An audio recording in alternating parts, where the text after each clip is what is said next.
Hello YouTube, this is a Satsu 5 and today I'm going to be reviewing the Taser C2. And before I get started on the review, I would like to say that I have not tested this weapon out for shooting anybody or target practice, mostly because I can't find a guinea pig. No one wants to be my guinea pig. And I offered to pay them, but they did not want to be tased. So I can't speak to its ability as far as using it, but I have seen many demonstrations on TV and the internet of this walking, and it seems to be a great thing to have if you're a police officer. As far as the civilian's concerned, this is going to be my views on the weapon. I've carried it a good bit, and well, let's get started. First off, as you can see, the Taser is loaded. Let's change that. This is the Taser itself. Actually, in this form, it's more of a stun gun, and it works completely off of pain compliance. It's only when you put the cartridge in that it becomes a Taser. Well, it's still Taser brand, but you get that Taser effect when you put the cartridge in.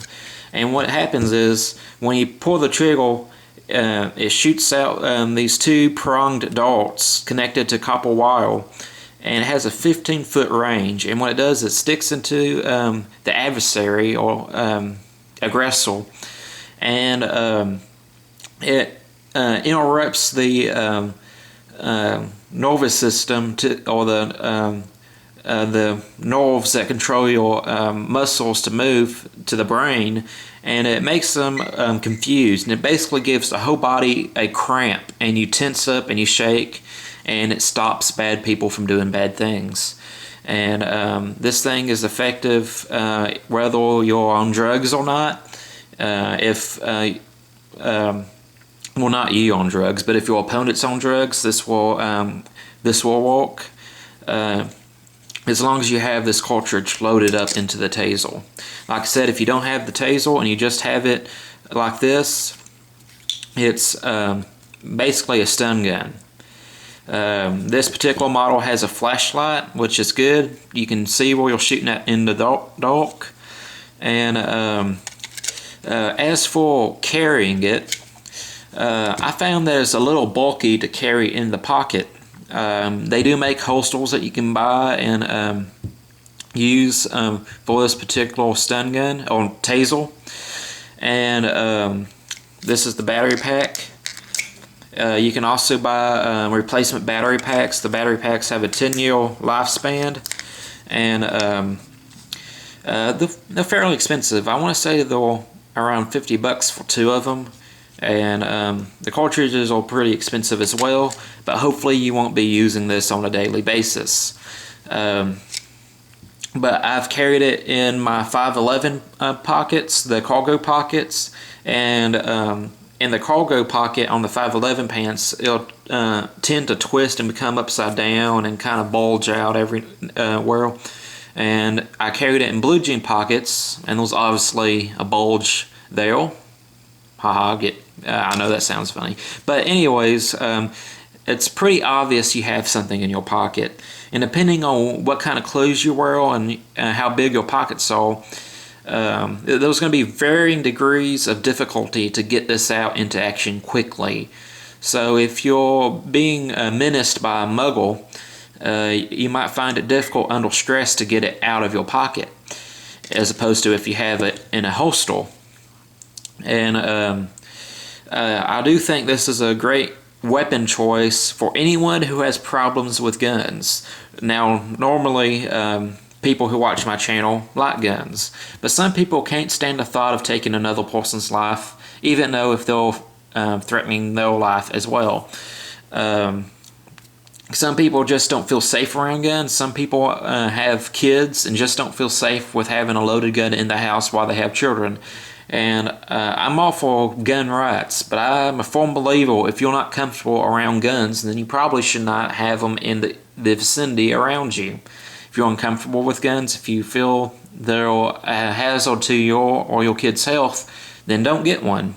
I'd love for you to have one and be comfortable with it, and I'll and I'd like for you to learn to be comfortable with it. And if you're interested in learning about guns, more power to you. But if there's just no way you can be comfortable around a gun, then don't get one. There are many other good self-defense options out there, and this is one of them.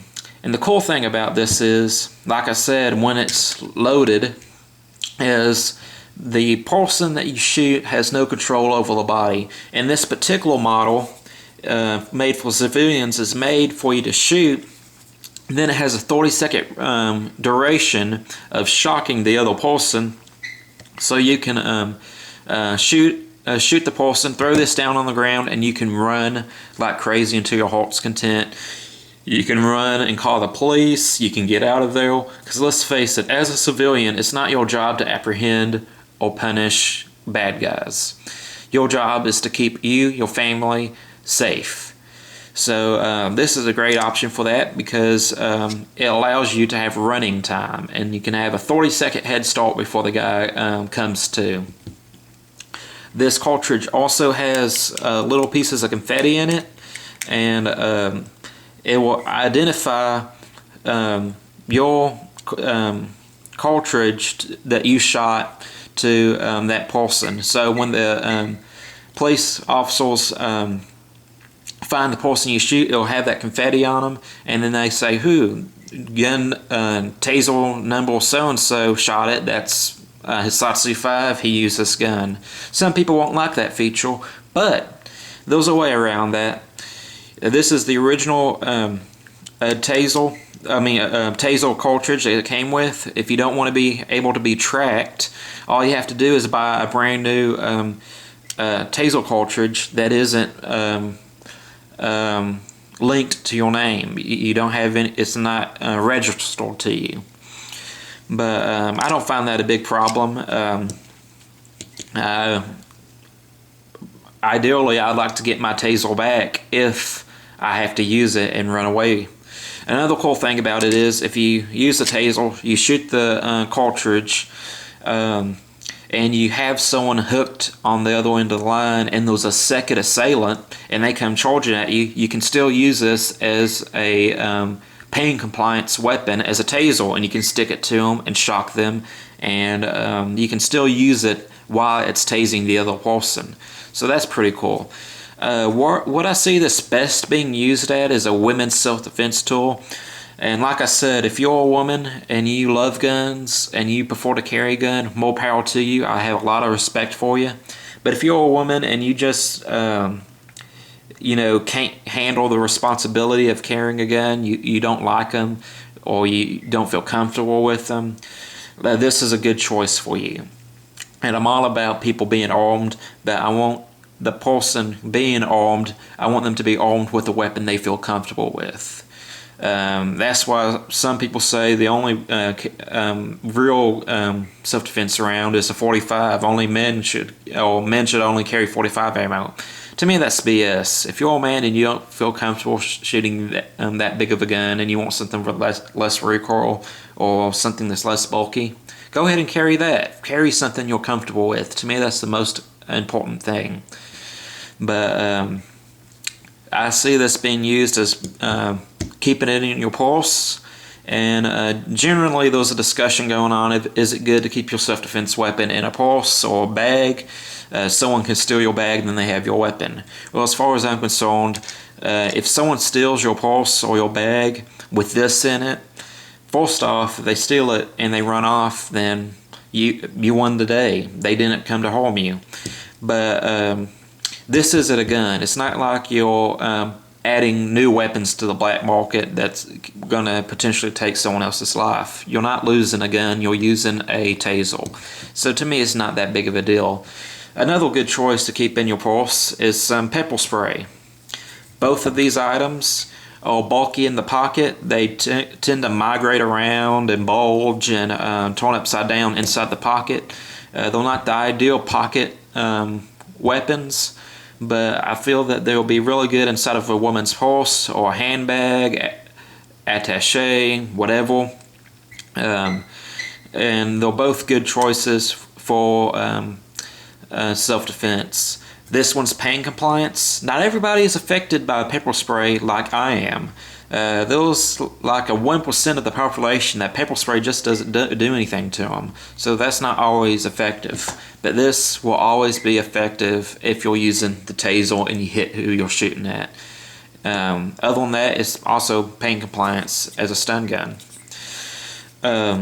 Like I said, pretty bulky. I think it'll be well suited for as a bag gun or a pulse gun. Every so often you do want to replace the battery because it only has a 10-year shelf life, and you don't know how long the battery has been sitting on the shelf when you bought it. So it's good to get new batteries on it. Every so often, every 2 or 3 years, I'd probably look at getting a new battery for it just to be on the safe side. I'm actually going to be selling this this Taser to a friend of mine who's a bouncer at a club, and I hope it serves him well. I hope he never has to use it, but I hope if he does use it, that it serves him well, which I'm very confident it will. And before I end this review, I know y'all want to see this. Again, that's your safety with the lid being closed. You open it up and the light shines, and it's now on file. So there it is. Pretty intimidating too. But that's it. That is the Taser. I hope you enjoyed this review. If you got anything out of this review, I want it to be get a self-defense tool that you're comfortable with. If you're comfortable with a knife, use a knife. If you're more comfortable with a gun, although do it legally, carry a gun. If you're not comfortable with lethal options, carry something you're all comfortable with. Pepper spray, Taser, it doesn't really matter. To me, as long as you're comfortable with your weapon, you'll succeed with that weapon. They all have their pros and cons, advantages and disadvantages, but that is up to you to decide. I'm Asatsu5. I hope you enjoyed this review. I am out.